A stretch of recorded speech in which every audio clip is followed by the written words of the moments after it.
दोस्तों नमस्कार। तो हम पढ़ते हैं एक दूसरी कहानी, मछली और केकड़े की बेवकूफ़ी। नदी के किनारे एक हंस तैर रहा था। वह गर्दन झुकाए पानी में देख रहा था। एक मछली तैरती हुई उधर निकल आई। मछली रुककर हंस से पूछने लगी, हंस भाई, मेहरबानी करके ज़रा ये तो बताओ कि जाड़े में जब नदी बर्फ़ से ढक जाएगी तब तुम उड़कर कहाँ चले जाओगे? तुम्हें इससे क्या? इस बार जाड़े में मैं भी कहीं और जाकर रहना चाहती हूँ। यहाँ तो बर्फ़ के नीचे ताज़ी हवा के बिना दम घुटने लगता है। जाड़े भर में मैं गर्म देशों में जाकर रहता हूँ। मुझे भी अपने साथ ले चलना। ठीक है, चली चलना। हंसी खुशी समय कट जाएगा, मौज ही मौज रहेगी। हंस और मछली की बातचीत केकड़ा सुन रहा था। वह बोला, भाई मुझे भी अपने साथ ले चलना।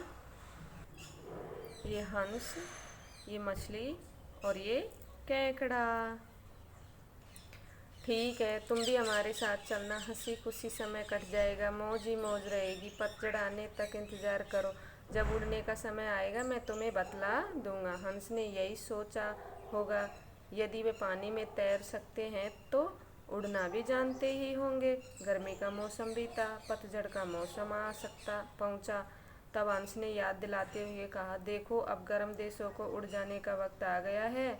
यात्रा की तैयारियां कर लो, कल दोपहर हम यहाँ से उड़ चलेंगे। मछली ने केकड़े को भी सूचना दे दी। केकड़ा सोच विचार में पड़ गया। थोड़ी देर तक सोचने के बाद बोला, लेकिन बहन, सफ़र में तो हमारा गुजारा कैसे होगा?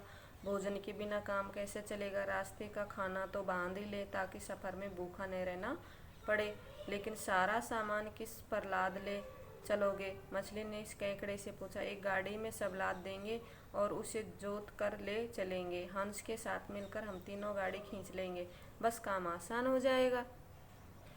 केकड़े और मछली ने एक गाड़ी का इंतजाम किया। घास को बटकर गाड़ी खींचने के लिए रस्सियाँ बनाई और हंस का इंतजार करने लगे। दूसरे दिन दोपहर में हंस उड़ता हुआ आया और बोला, हाँ तो भाइयों, तैयार हो ना? मैं तो उड़ रहा हूँ, हम एकदम तैयार है। बस मेहरबान करके यह सामान खींचने में मदद कर दो। हम तीनों इस गाड़ी में जुट जाते हैं और यात्रा के लिए चल पड़ते हैं। ठीक है, मेरे पैर में रस्सी बांध दो। केकड़े ने हंस के पैर में रस्सी बांध दी और अपनी रस्सी अपने चंगुल में दबोच ली। तीसरी रस्सी का छोर मछली ने अपने दांतों में दबा लिया। अच्छा भाइयों, अब इसे तीनों साथ मिलकर खींचते हैं। केकड़े ने पीछे की तरफ जोर लगाया और मछली तीर की तरह पानी में पहुंच गई। हंस अपने पंख फड़फड़ाता हुआ आसमान में उड़ गया। सारी रस्सियाँ टूट गई और गाड़ी पर लदा सारा माल असबाब ज्यों का त्यों ही पड़ा रहा। टस से मस न हुआ। उस तीनों में कौन दोषी था, कौन निर्दोष, यह कोई न जान सका और न तो इस बात का कोई फैसला ही करने बैठा कि असलियत क्या थी। ये हंस, ये केकड़ा और ये मछली।